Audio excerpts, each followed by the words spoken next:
At least you don't have to be a Dark Tower fan and have to deal with a movie that's 90 minutes Oh, long. I am a It Dark just, Tower fan. That's my second well, favorite you know book. the pain then, right? Yes. After watching that shitty movie. Peter Jackson. You may have heard the name before. He's made a few things. He made Lord of the Rings. He also made The Hobbit, but he made Lord of the Rings. That's what he's most well known for. He's made a lot of other stuff. But apparently Peter Jackson was, in their words, ghosted by the makers of the Rings of Power. For those of you that don't know, the Rings of Power is the new Amazon Lord of the Rings prequel series. Yeah. It actually takes place Yeah. in the Second Age, which is hundreds of years before the Lord of the Rings movies took place.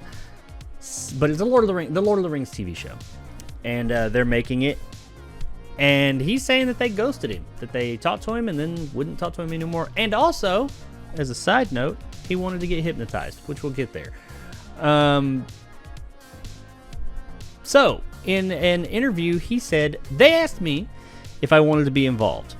Fran Walsh, which is his writer-producer comrade, and I think his wife, and I said, that's an impossible question to answer without seeing a script, Jackson recalled. So they said, as soon as we get the first couple of scripts, we'll send them to you.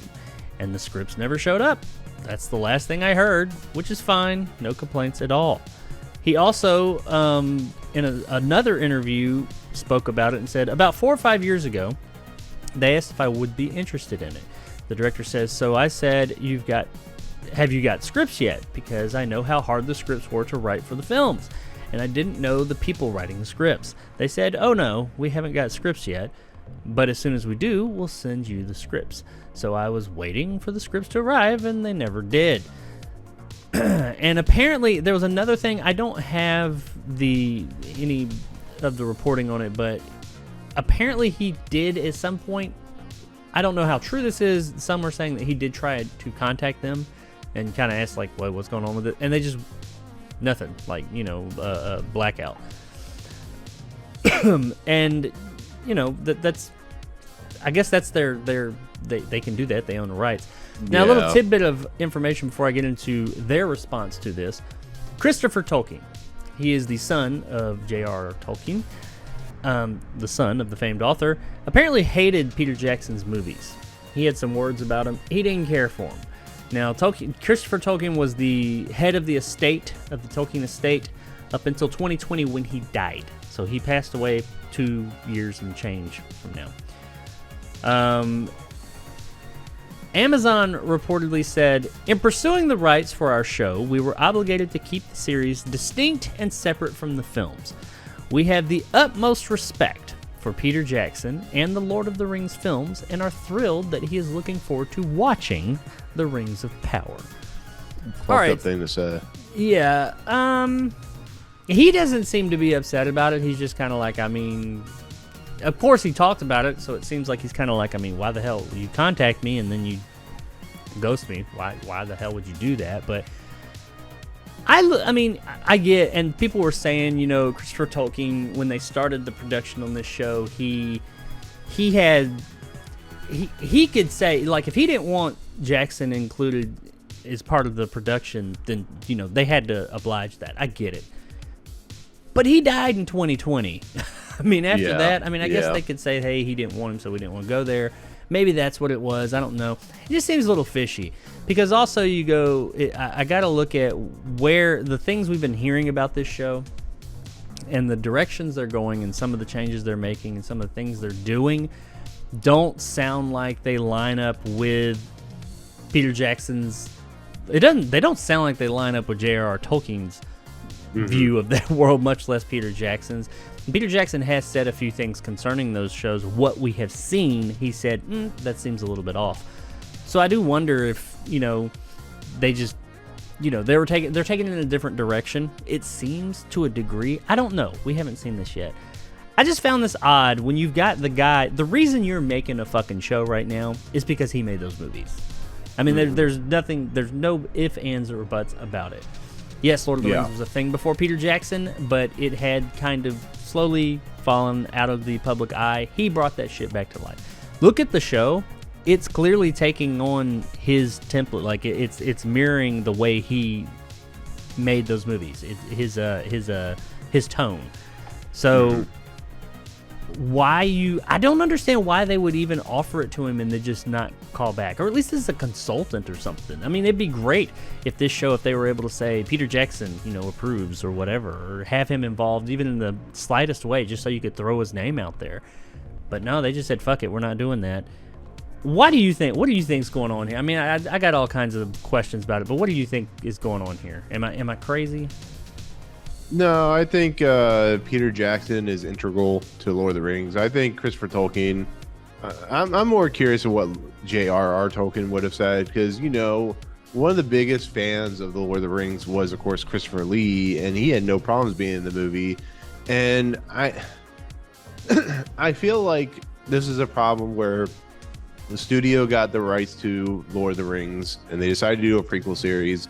And like George Lucas with the Star Wars series, they didn't feel that they needed to have Peter Jackson's involvement in it. And what they did with the whole ghosting thing is a little fucked up. You don't promise something to somebody and then not deliver on it. It's like, me promising that I'm going, or me promising I'm going to, put out a movie or something like that, and I'm going to let my friends see it, and then never let my friends see it and put out the movie. It makes, a lot of money. It's the same shit. It's like, who cares that the Lord of the Rings, in order to be turned into a viable entertainment property, has to be changed around a little bit. It's just the unfortunate situation when it comes to like Game of Thrones and Lord of the Rings and Wheel of Time and shit like that, because they're difficult books to get through. And I don't know, I feel like Peter Jackson deserved a little more respect than he gets. And yeah, the Hobbit movies were terrible, but you're dealing with a writer's strike, you're dealing with the whole change with Guillermo del Toro leaving, you're just dealing with all this shit.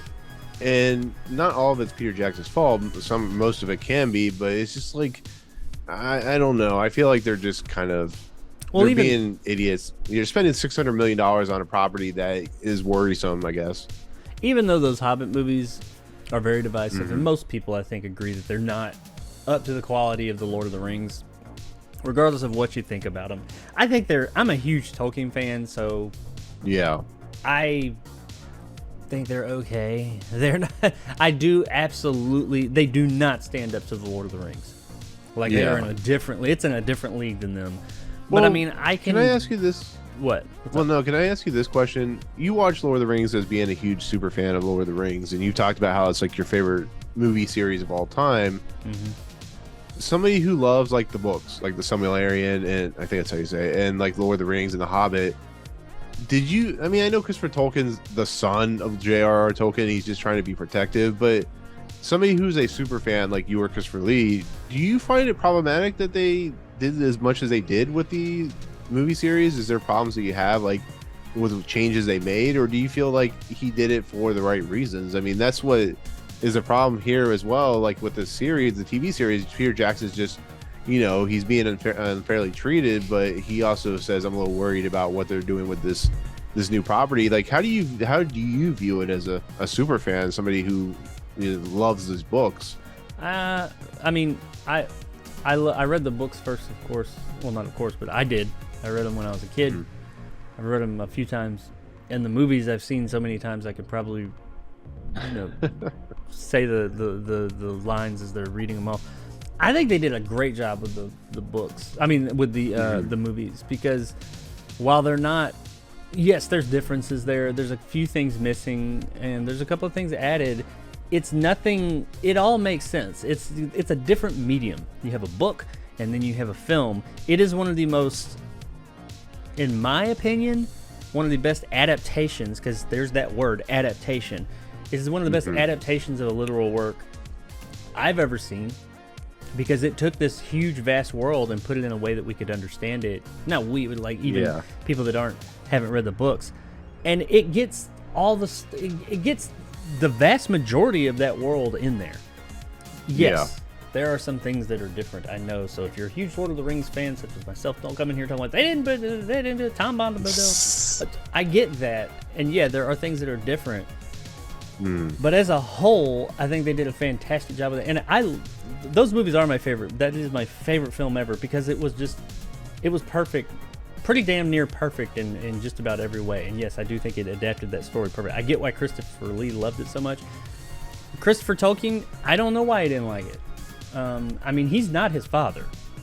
Yes, he's J.R.R. Tolkien's kid, but I mean, hell, if you've ever had kids, your kids could be the most different thing from you in the world. I mean, and he did compile like the Silmarillion. I think he was the one who actually put all that together. It was based on his father's writings, but he actually contributed to that and put it all together.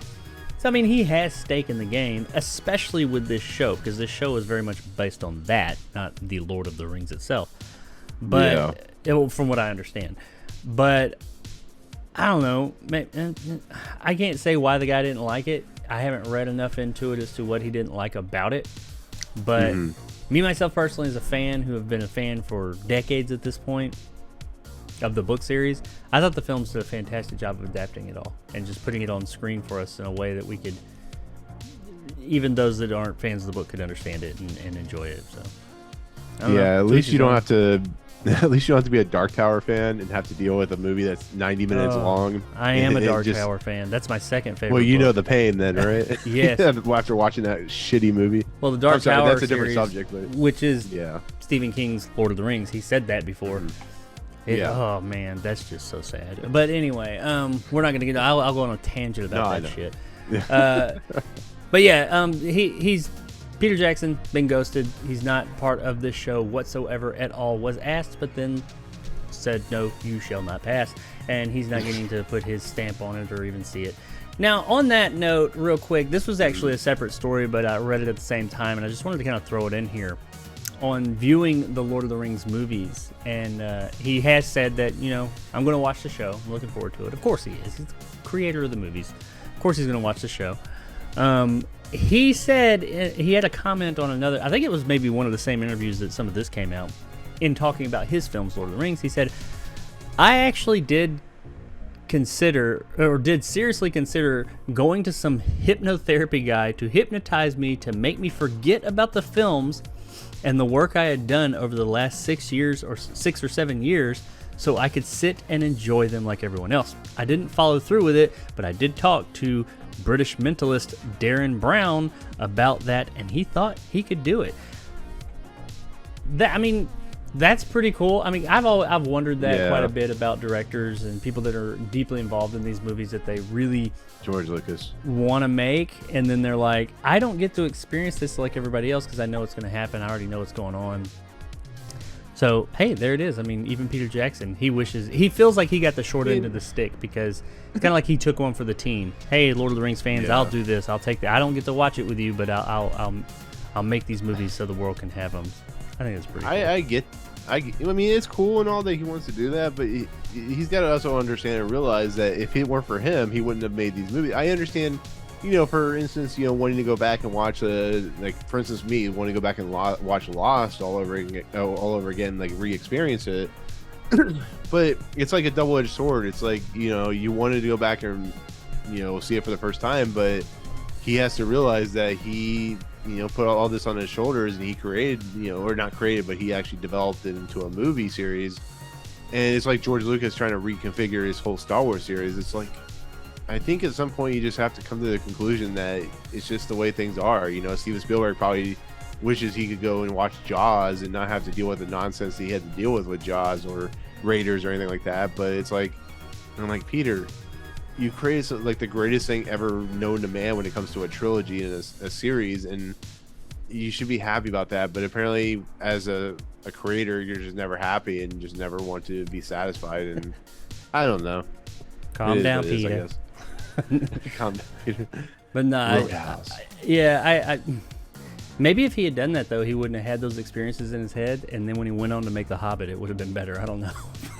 We'll never know. He needs the thing from Payback, the little machine that erases your memory. Yeah, that's what he needs. All right, so all right. Well, I mean, and that's all there is. We'll never know the whole story there, but he has been ghosted by them. And if you're looking forward to this show, just know if you love the movies and you're looking forward to this show, that's fine. I mean, I'm looking forward to it. I have Yeah. reservations, that's for sure, based on everything I've heard. But I will not judge it until I've seen it.